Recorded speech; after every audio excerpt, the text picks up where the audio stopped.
দর্শক এখন রয়েছে দেশের পুঁজিবাজার পরিস্থিতি নিয়ে বিশেষ আলোচনার জন্য আমাদের স্টুডিওতে উপস্থিত রয়েছেন মানকেনাল ব্যাংক সিকিউরিটিজ লিমিটেডের সিইও ফাহমিদা হক শান্তা।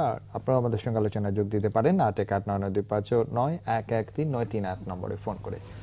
ফাহমিদা, আপনাকে স্বাগত জানাচ্ছি আমাদের আজকের আয়োজনে। ধন্যবাদ।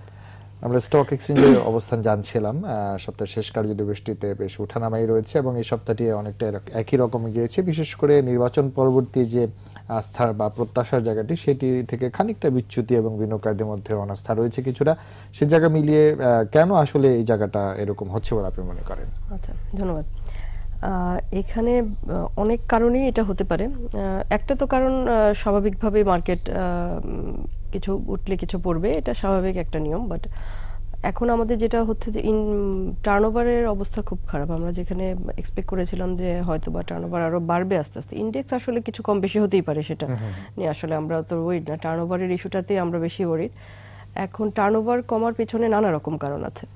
প্রথম কারণ যেটা এবং মানে বেসিক রিজন আমি যদি বলি, সেটা হচ্ছে আমাদের তারল্য সংকট, যেটা ছিল এবং সেটা প্রলং করছে।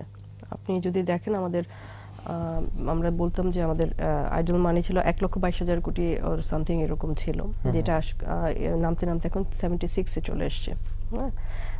ঠিক আছে, আইডলও না, বেসিক্যালি যেটা হচ্ছে আমার এখন মানে এক্সেস লিকুইডিটি। তো এই লিকুইডিটির একটা প্রেশার আছে। আর মানিও পাবলিক মানে ব্যাংকিং চ্যানেলে আসলে অতটা বেশি নাই, এটা আমরা সবাই ফিল করছি। কারণ আমাদের বিভিন্ন ইনফ্রাস্ট্রাকচার প্রজেক্টের কারণে আমাদের পেমেন্টগুলো হয়েছে। সাথে সাথে যেটা হচ্ছে আবার বাংলাদেশ ব্যাংক ডলার সেল করেছে মার্কেটে ব্যাংকগুলোকে সাপোর্টের জন্য, তাদের লাগবে তাদের এলসি পেমেন্ট মিট আপ করার জন্য, ওখান থেকে কিছু ফান্ড চলে গেছে। দেন আপনার আবার সঞ্চয়পত্রে আমাদের বেশ বড় অংশ চলে গেছে। তো যেটা হচ্ছে যে বাইরে সার্কুলেশন, মানির সার্কুলেশন অনেক কমে গেছে। এটার প্রভাব অবশ্যই সব জায়গাতেই পড়বে। এটা আপনার মানি মার্কেটে এবং ক্যাপিটাল মার্কেটে বোথ জায়গাতেই পড়বে, এটা পড়াটা খুব স্বাভাবিক ব্যাপার। ওইটার একটা এফেক্ট চলছে। তারপরেও যেটা ছিল মানে ওইটার ইফেক্ট এত হওয়ার কথা না। এত হওয়ার কথা না। আমাদের যেটা প্রবলেম হয় কি, আমরা যেটা মানে দেখি যে আমাদের এফেক্ট বেশি হয়। আমি অলওয়েজই বলি যে আমাদের যেটা হওয়ার কথা তার চাইতে বেশি হয়। এটা হচ্ছে সেনসিটিভিটির কারণে আমাদের মার্কেটে ক্ষেত্রে আমরা দেখি বাড়ার ক্ষেত্রে এবং কমার ক্ষেত্রে। যখন ইলেকশন শেষ হলো তখন সবাই অতি আগ্রহী হয়ে গেল। আগ্রহ হওয়াটা স্বাভাবিক, আমি এটাকে ইয়েভাবে দেখবো না, ঠিক ভালোই, ওইটা ভালোই ছিল এবং ওইটা থাকাটা মানে অসঙ্গতিপূর্ণ কিছু নয়। আগ্রহী হওয়ার হলো আবার একটু যখন, কারণ এই মার্কেট ওইটা তো অ্যাবজর্ব করতে হবে। আমি বোধহয় আগেও বলেছিলাম যে এখন পাবলিক মানি এসেছিল, এখন ইনস্টিটিউশনাল ইনভেস্টমেন্টগুলো আর একটু বাড়া শুরু করলেই কিন্তু এই ফ্লোটা কন্টিনিউ করতে পারতো, কিন্তু ওই ফ্লোটা কন্টিনিউ হয়নি। হয়তো ইনস্টিটিউশনাল ইনভলভমেন্ট অতটা বেশি ছিল না। যদিও আমরা ফরেন কিছু ইনভেস্টমেন্ট দেখতে পাচ্ছি লাস্ট 2 মান্থ ধরে, যে ফরেন ইনভেস্টমেন্ট কিছুটা যেটা আগে ছিল না, সেটা এখন কিছুটা বেড়েছে। এখন ওই ব্যাপারটার কারণেই। আর তারপরে যেটা হয়েছে, যখন বিনিয়োগকারীরা একটু এলোমেলো হয়ে যায়, একটু আবার এর মধ্যে নানা রকম ঘটনা ঘটেছে, তো এগুলো নানার কারণে এখন আবার বেশি ডিমোটিভেটেড হয়ে গেছে। এই ব্যাপারগুলোর কারণে আসলে কমে যায়। তারল্য সংকটের প্রধান আসলে সমস্যা সেই জায়গাটার কারণেই বারবারই একটু ঘুরে দাঁড়ানোর চেষ্টা থাকলেও পরবর্তীতে কিন্তু এটা সাস্টেইন করছে না। আমরা আসছি, কিছু দর্শক ওয়েট করছেন। প্রিয় দর্শক, নাম বলে দ্রুত প্রশ্নটি করবেন। হ্যালো, আসসালামু আলাইকুম। জি, ওয়ালাইকুম আসসালাম। ভাই, আমি চট্টগ্রাম থেকে বলছিলাম, কবির আহমদ চৌধুরী। জি, বলেন। জি ভাই, শেয়ার মার্কেটে যদি আপনার ন্যায় বিচারটা নিশ্চিত না হয় তাহলে শেয়ার মার্কেটটা বাড়বে না।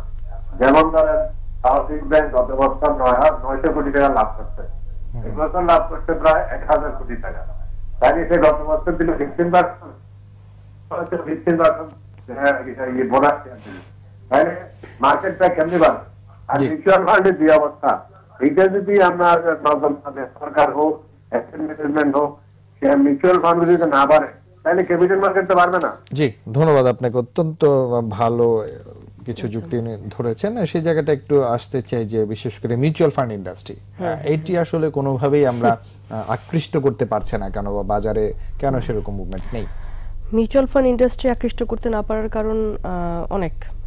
একটা, যদিও মিউচুয়াল ফান্ডে আমাদের বিনিয়োগকারীদের চিন্তা ভাবনাও একটা বড় কারণ। মিউচুয়াল ফান্ড ইন্ডাস্ট্রি কিন্তু হ্যাঁ, উনি যেটা মিউচুয়াল ফান্ডের কথা বলেন, আমাদের বিনিয়োগকারী ভাই যেটা বললেন, যে উনি বোধহয় আমাদের লিস্টেড মিউচুয়াল ফান্ডগুলো নিয়ে কথা বলছেন, যেগুলো আসলে ন্যাবের অনেক নিচে বিলং করতেছে, তাই না? যেটা হওয়া উচিত ন্যাবের আশেপাশে হওয়া উচিত, মানে প্রসপেক্ট ধরে একটু কাছাকাছি থাকার কথা, যেগুলো এখন আসলে ন্যাবের চাইতে হাফ হয়তো বা মনে হয় 44% ডাউনের অ্যাভারেজে ট্রেড হচ্ছে সবগুলো। এখন কথা হচ্ছে যে মিউচুয়াল ফান্ড লিস্টেডগুলো নিয়ে বলবো না, বাট ইউনিট ফান্ডগুলোর আসলে আরও পারফরমেন্স বেটার হওয়ার কথা ছিল। আমাদের যেটা হয় বিনিয়োগকারীরা ওখানে যায় না। কিছু কিছু মিউচুয়াল ফান্ড যে ভালো করছে না তা না, কিছু কিছু মিউচুয়াল ফান্ড দেখা যাচ্ছে 13% আপনাকে ক্যাশ ডিভিডেন্ড তো না, সরি, রিটার্ন দিচ্ছে। তো ওইটা খারাপ না, কিন্তু হয় কি আমাদের বিনিয়োগকারীদের একটা মানসিকতা, তারা নিজের পোর্টফোলিও নিজেই হ্যান্ডেল করতে চায়। হ্যাঁ, তারা মিউচুয়াল ফান্ডের থ্রুতে একটা ফান্ড ম্যানেজারের থ্রুতে বিনিয়োগটা করতে চান না। আমাদের কিন্তু বিনিয়োগকারীদের মধ্যে আমি দেখি না মিউচুয়াল ফান্ড কিনবো, ওখান থেকে বিনিয়োগ করে আমি একটা ইয়ার এন্ড রিটার্ন নিব, লং টার্মে একটু যেতে হবে, সেটা কম দেখা যাচ্ছে। 1 ইয়ার তো দেখে রাখতে, মানে 1 ইয়ার পরে আপনি ডিভিডেন্ড পাচ্ছেন, আলটিমেটলি আস্তে আস্তে ন্যাভ বাড়ছে, ডিভিডেন্ড পাচ্ছেন, এইভাবে যেতে চাচ্ছে না। এটা একটা কারণ আমি বলবো বিনিয়োগকারীদেরও একটু আছে, মানে এটার ব্যাপারে অনীহা, এবং তারা মনে করে যে ওই কালচারটাই ডেভেলপ করেনি আমাদের মধ্যে যে মিউচুয়াল ফান্ডে যাব, সবাই নিজের ফান্ড নিজে আমরা ম্যানেজ করতে পারবো। দে থিঙ্ক যে আমরা নিজের ফান্ড নিজে ম্যানেজ করলে আমরা একটু বেশি রিটার্ন আমরা জেনারেট করতে পারবো। এটার একটা মেন্টালিটি আমাদের বিনিয়োগকারীদের কারণ রয়েছে, এবং যারা পরিচালনা করছেন তারাও আকৃষ্ট করতে পারছেন না। ওখানেও কিছু প্রবলেম আছে। ওখানে আমরা এর মধ্যে দেখেছি যে ফান্ড ম্যানেজারদের নিয়ে নানা সময় নানা রকম প্রশ্নবিদ্ধ তাদের আচরণ এটা চলে এসেছে। এখন সমস্যা হচ্ছে এক দুইটা ফান্ড ম্যানেজারের প্রশ্নবিদ্ধ আচরণের কারণে পুরো সেক্টরে তো আসলে পুরো সেক্টরের প্রবলেম হয়ে গেছে। এইটাই আমাদের মিউচুয়াল ফান্ড সেক্টরটাকে মানে এখন আসলে দাঁড়াতে পারছে না। এইটাই আইনি প্রয়োগ নিয়ে উনি কথা বলেছেন। আইনের বিষয়টিতে আরো কিছু সম্পৃক্ত আমি করব, তবে ছোট্ট একটি বিরতি আমাকে নিতে হচ্ছে। আমরা একটু ফোন নিয়ে তারপরে বিরতিতে যাই। প্রিয় দর্শক, আপনার নাম বলে প্রাসঙ্গিক প্রশ্নটি করবেন। হ্যালো, আসসালামু আলাইকুম। ওয়ালাইকুম আসসালাম। হ্যাঁ, আমি জানতে চাচ্ছিলাম একটু, আমি তো 2000 থেকে শেয়ার বাজারে আছি। তো আমার এই সেকেন্ড হ্যান্ড বিলটা নিয়ে আমি একটু সমস্যা আছে। ওটা আমি কিনেছিলাম 25 করে, হ্যাঁ, ওটা আজকে 9 টাকা 50 ছিল, বাট এটা আমি এখন সেলও করতে পারছি না। এটা কি করবো এখন আমি? জি, ধন্যবাদ আপনাকে। ধন্যবাদ। আমরা একটা বিরতি নেই, বিরতির পরে আলোচনা করার চেষ্টা করছি। দর্শক আশা করছি আমাদের সঙ্গেই থাকবেন আপনারা।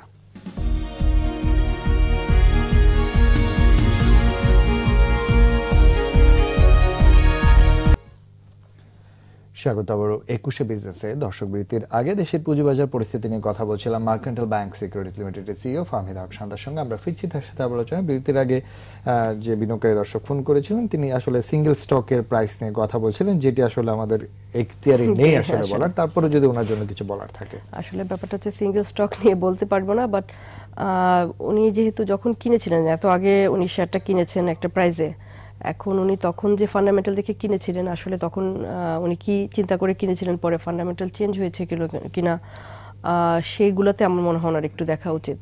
দেখে উনি ডিসিশন নিতে পারে। আর যদি ডিভিডেন্ড দিয়ে থাকে, অ্যাডজাস্ট হওয়ার কথা প্রাইস, আই ডোন্ট নো মানে কি আসলে ছিল সিচুয়েশন, তো ওইগুলা দেখে আমার মনে হয় ওনার আসলে ডিসিশনটা নিয়ে নেওয়া উচিত যে উনি কি করবেন না। এই জায়গাগুলো আমাদের এইটুকুই বলার থাকে যে সিঙ্গেল স্টক আসলে কেনা বা বিক্রির জায়গাটার সিদ্ধান্ত আমরা দিতে পারি না, তবে সব সময় কেনার সময় যৌক্তিক প্রাইসে কেনার চেষ্টা করে এবং ভালো সময় সেটি সেল আউট করার জায়গাটা যেন থাকেন ওনারা, সেই প্রত্যাশা থাকবে। একটু আসতে চাই আইনগত দিক নিয়ে বলছিলেন, এটির সাথে আমি একটু যোগ করতে চাই যে অনেক ভালো ডিভিডেন্ড আসছে, ডিভিডেন্ড দিচ্ছে না, অভিযোগটি করেছিলেন বিনিয়োগকারী ভাই। এর সাথে আমরা সাম্প্রতিক সময় দেখছি যে ডিলিস্টেড হওয়া বা জেড ক্যাটাগরিতে চলে যাওয়া, এগুলোর কিন্তু সুনির্দিষ্ট আইন রয়েছে যে জেড ক্যাটাগরিতে বেশি দিন থাকলে বা ডিভিডেন্ড পরপর এত বছর না দিলে কি হবে, ডিলিস্টেড করার আগের কিছু প্রসিডিউর আসে, সেগুলো আমরা অ্যাপ্লাই করছি কিনা, এই জায়গাটায় আপনি কি বলবেন? আচ্ছা, এটা মানে বর্তমানে খুব আলোচিত বিষয় আর কি। আমাদের এই প্র্যাকটিসটা আমাদের শুরু হয়েছে। প্রথম কথা হচ্ছে জেড ক্যাটাগরিতে কিভাবে যাবে, এটা তো যাবে, এটা তো নর্মালি চলে যায়, এটা আমাদের কিছু বলার থাকে না। জেড ক্যাটাগরিতে শেয়ার যাবে, এবং জেড ক্যাটাগরিতে এখন আসলে লাস্ট যে ডিলিস্টগুলো, দুটোর স্টক ডিলিস্ট করা যায়, 4টাকে ওটিসিতে পাঠানোর জন্য রেগুলেটরের কাছে অনুমতি চাওয়া হয়েছে। এখন বর্তমানে যে পরিস্থিতিটা তৈরি হয়েছে, ডিলিস্ট করা হয়েছিল আমাদের লিস্টিং রেগুলেশনটা মেনটেন করে। লিস্টিং রেগুলেশন 2015 যেটা এসছে, ওখানে আসলে খুব ক্লিয়ার মানে একটা নির্দেশনা তো অবশ্যই আছে, তো ওই নির্দেশনা অনুযায়ী করা হয়েছে। কিন্তু আমাদের আসলে ব্যাকে আরেকটা ল ছিল 2002 এর মোস্ট অর 4 এর রিমেম্বার। তো ওই ল অনুযায়ী আসলে আমাদের টাইপ অফ বোর্ড রিফর্ম করার কিছু নির্দেশনা আছে, যেটা আমরা সবসময় বলি। কারণ আপনি একটি প্রতিষ্ঠান যখন দীর্ঘদিন ধরে লসে যাচ্ছে, তার পরিচালনা পর্ষদ পুনর্গঠন করে চেষ্টা কিন্তু করা উচিত আমার মনে হয়। এটা আইনে সুস্পষ্ট একটা নির্দেশনা আছে কি হলে কি করবেন, কি হলে কি করতে হবে। আপনি নতুন পরিচালনা পর্ষদ দিতে পারবেন, ইনভেস্টর থেকে কেউ আসতে চাইলে তাকে দিতে পারবেন। যেটা হয় কি, এগুলা করা হলে হয় মানে ডিলিস্ট করা তো আসলে আলটিমেট সমাধান না। ডিলিস্ট করে দিন, আমি মানে যেটা হয়েছে ডিলিস্ট করার পরে আমি আসলাম, টাকা নিলাম, ডিলিস্ট হয়ে গেলাম, এটা তো খুব ভালো হলো। কিছু ক্ষেত্রে ভালো হলো আর কি। হ্যাঁ, তো যাই হোক, মানে উদ্যোগটা ভালো, আমি উদ্যোগটাকে অবশ্যই সাধুবাদ জানাই, মানে এবং ভালো করেছেন। যে কারণ এই জাতীয় কোম্পানি খুব বেশি দিন মার্কেটে থাকাও ঠিক না, কিংবা এইভাবে থাকা ঠিক না। বিনিয়োগকারীরা আরো বেশি ক্ষতিগ্রস্ত হয়। কিন্তু আরেকটু প্রসিডিউরটা করলে হয় কি, আমাদের সাধারণ বিনিয়োগকারী ইনভলভ ছিল ওখানে, ওনারা আরেকটু সেভ হয়ে যেত আর কি। আমি হোপ যে এর পরবর্তীগুলোতে ওই পদক্ষেপটা নেওয়া হবে। যেটা হয়েছে যে ভালো হয়েছে, একটা উদ্যোগ নেওয়ার কারণে কিছু ব্যাপার সামনে চলে এসছে। এখন এটাকে আমরা আরো স্ক্রুটিনি করে আরো মানে সুন্দর করে সামনে এগিয়ে নিয়ে যেতে পারবো। যে বাকি দুইটা হয়ে গেছে, ঠিক আছে, ওইগুলো আবার চাইলে আসতে পারবে। একবার চেষ্টা করে হয়তো কোম্পানিটা ভালো করতে পারতো, কারণ এই কোম্পানিগুলো চলছিল, হয়তো এমন হতে পারে যে ম্যানেজমেন্টের দুর্বলতার কারণে, তাদের অনাগ্রহের কারণে কোম্পানি ভালো চলছে না। এখন যদি আপনি একটা বেটার ম্যানেজমেন্টে দেন, এখানে অনেকেই আছে হয়তো একটা স্ট্রাকচারড কোম্পানি পেলে তারা আরো ভালোভাবে রান করার জন্য চাইছে, অ্যাকুইজিশন করতে চাচ্ছে। আমরা কিন্তু মানে খুব আমার মনে হয় পাওয়া যাবে, বায়ার বলেন আপনি, এখানে ম্যানেজমেন্টের বলেন, পাওয়া পসিবল। এবং সেটা যদি রেগুলেটরের কাছ থেকে করা হয়, উদ্যোগটা নেওয়া হয়, এটাতে আমার মনে হয় যে বিনিয়োগকারীরা উপকৃত হতে পারবে এবং একটা ভালো কোম্পানি বাজার পাবে। ভালো কোম্পানির তো অভাব আমাদের, যে লিস্টেড কোম্পানি, সেটাকে যদি খারাপ থেকে ভালো করা হয় সেটাতে তো আরো বেশি উপকার, তাই না? এই জায়গাটা আইনি বিষয় নিয়ে আরেকটু যেতে চাই। যে যেমন আমরা দেখছিলাম যে স্পন্সর ডিরেক্টরদের শেয়ার বিক্রি, নানা অনিয়ম এবং তথ্যকে ফাঁপিয়ে দেখানো, একটা সময় সেল আউট করে চলে যাওয়া, সেই বিনিয়োগকারীর ঘাড়েই সবকিছু এসে পড়ছে। এই জায়গাগুলো তদন্ত হয়, কিন্তু এর পরবর্তীতে কি হয় আসলে কেন আমরা জানতে পারি না?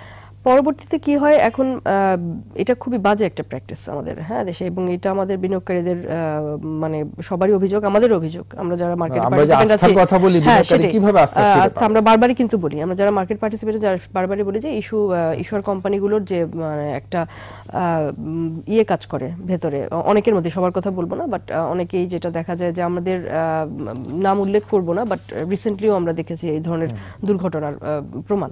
কিন্তু আমার মতে যেটা হয় যে যদি আমরা এটা হয় এবং আমরা যদি এটা আসলেই তদন্ত করে থাকি, তদন্ত হয়ে থাকে, এটার একটা দৃষ্টান্তমূলক ব্যবস্থা আসলে নেওয়া উচিত, অ্যাটলিস্ট সামনে আনা উচিত। হ্যাঁ, ওনারা করেছিল মানে, এবং আমরা এই ব্যবস্থা আমরা গ্রহণ করে থাকি, সেটাও আসা উচিত, না করে থাকি সেটাও আসা উচিত। হ্যাঁ, না আসলে ব্যাপারটা এরকম ছিল না, পাওয়া যায়নি, জি হ্যাঁ, এটা পাওয়া যায়নি যে আমরা আসলে হয়তো বা ব্যাপার ঠিকই ছিল, প্রসেস ওয়াজ গুড। কিন্তু এগুলো আমাদের আসলে বলতে হবে, এটা আমাদের বিনিয়োগকারীদের জানার রাইট আছে।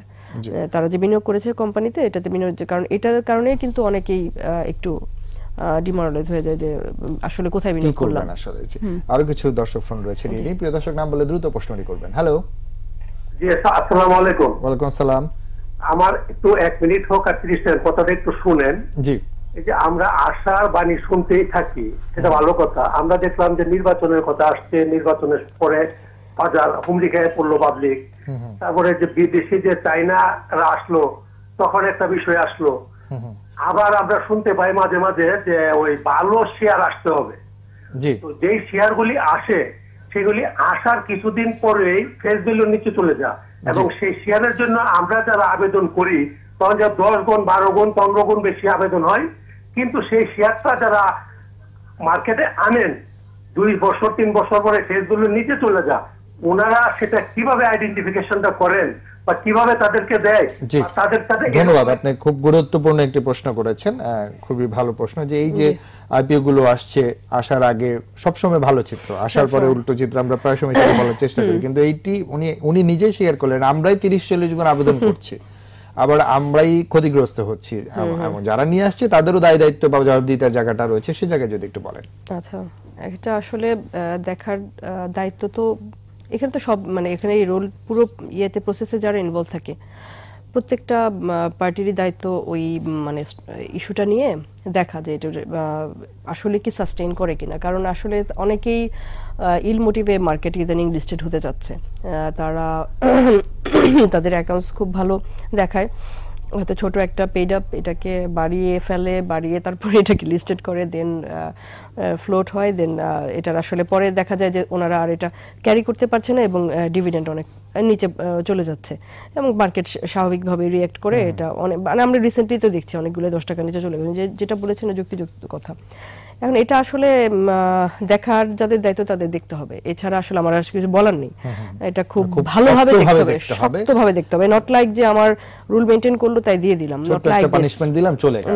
না, পানিশমেন্টও তো আসলে দেয়ার কি আছে? হ্যাঁ, punishment is not the remedy. মানে আমি কিন্তু পানিশমেন্টের মোটেও পক্ষপাতী না যে পানিশমেন্ট দিতে হবে, হ্যাঁ আমরা ফাইন করছি এটা করছি না, ফাইন করা তো আসলে ঘটনাগুলো আর না ঘটে সেই ব্যবস্থাটা আমরা গ্রহণ করি, সব পক্ষ থেকে গ্রহণ করি, যে যারা আসছে তাদেরও যাতে মোটিভটা ভালো থাকে, আর যারা নিয়ে আসছে তারা যাতে আরেকটু ভালোভাবে স্ক্রুটিনিটা করে, ওই অ্যাকাউন্টসটা সাবমিট করলো এটা দেখে যাতে আসলে বিশ্বাস করে ফেললাম, ব্যাপারটা যাতে এরকম না হয়, ওনাদের মনে হয় আরেকটু ভালোভাবে দেখার দরকার, কারণ এরকম ঘটনা অহরহই ঘটছে ইদানিং আমরা দেখতে পাচ্ছি। আমরা আলোচনার শেষ দিকে চলে এসেছি, যেটি দিয়ে শেষ করতে চাই। আমরা জানি যে আগামীকাল 8 মার্চ পুরো বিশ্বজুড়ে আন্তর্জাতিক নারী দিবস হিসেবে এটি পালিত হয় এবং আপনি একজন নারী হিসেবে খুব চ্যালেঞ্জিং একটি জায়গা নিয়ে কাজ করছেন, সেই জায়গাগুলো নারীদের এগিয়ে আসা এবং সেই সাথে আমাদেরও প্রচুর নারী বিনিয়োগকারী রয়েছেন, হ্যাঁ তাদেরকে একটু অগ্রিম শুভেচ্ছা জানিয়ে সেই জায়গাটায় যদি কিছু বলেন তাদের জন্য আর কি। হ্যাঁ, আগামীকাল নারী দিবস, তো নারীদের জন্য যেটা হচ্ছে যে প্রফেশন বলেন লাইফ বলেন, আমি মনে করি সব জায়গাতেই চ্যালেঞ্জ আছে, হ্যাঁ সবাই চ্যালেঞ্জ নিচ্ছে, যে যার জায়গা থেকে চ্যালেঞ্জ নিচ্ছে। ব্যাপারটা হচ্ছে যে শুধু যদি ইয়েতে আসার কথা বলেন, যে কোনো ফিল্ডে আসার কথা বলেন, আমার মতে জাস্ট একটু সাহস করে এগিয়ে আসলেই হয়। এখন আসলে আগের মতো তো আসলে আমাদের সোশ্যাল মানে এনভায়রনমেন্ট অনেক চেঞ্জ হয়েছে, অনেক পরিবর্তিত হয়েছে। তো আমি মনে করি আসলে এখন ওই যদি কেউ আগের কথা চিন্তা করে বসে থাকে এটা ভুল হবে। সবারই এখন সমানভাবে কাজ করা উচিত এবং চ্যালেঞ্জগুলো সুযোগ রয়েছে, তাদের ক্যাপাসিটি রয়েছে। সবচেয়ে বড় কথা হচ্ছে যে আমরা তো শিক্ষায় অনেকখানি এগিয়ে, মেয়েরা তো এখন দেখা যাচ্ছে আরো বেশি এগিয়ে আছে। তো যেহেতু আমরা এতটুকু পড়াশোনা করেছি, ওই চ্যালেঞ্জ যেহেতু নিতে পেরেছি, তো বাকিটাও আমাদের আসলে নিতে পারার সম্ভব। এটা খুব বড় কিছু না, ইজিলি সম্ভব। আর বাকি সবার জন্য যেটা হচ্ছে সোশ্যালি আমাদের আসলে সবার দৃষ্টিভঙ্গি আরো যদি পরিবর্তন হয়, ডেভেলপ হয়, আমাদের মনে হয় সবার মানে পুরো কান্ট্রি ডেভেলপমেন্টের জন্য আসলে আমাদের এটা প্রয়োজন আর কি। হ্যাঁ, তো আমি বলবো যে সবার দৃষ্টিভঙ্গির পরিবর্তন দরকার হ্যাঁ এই মোমেন্টে। আর সবাইকে নারী দিবসের অসংখ্য শুভেচ্ছা। আপনাকে আমরা অগ্রিম শুভেচ্ছা জানাচ্ছি আগামীকাল নারী দিবস উপলক্ষে এবং শেষ আলোচনা শেষ করতে চাই এখানে। আপনাকে অনেক ধন্যবাদ আমাদেরকে সময় দেওয়ার জন্য। আপনাকে ধন্যবাদ। প্রিয় দর্শক, এতক্ষণ দেশের পুঁজিবাজার পরিস্থিতির অনধিকরণ নিয়ে কথা হচ্ছিলেন মার্কান্ডা ব্যাংক সিকিউরিটিজ লিমিটেডের সিইও ফাহমিদা হক শান্তা। দর্শক, এবারে নিয়ে নিচ্ছে আরেকটা বিরতি, বারাদের ট্যাবরে ফিরে আসবে একুশে বিজনেসে। আর ততক্ষণ আমাদের সঙ্গেই থাকুন।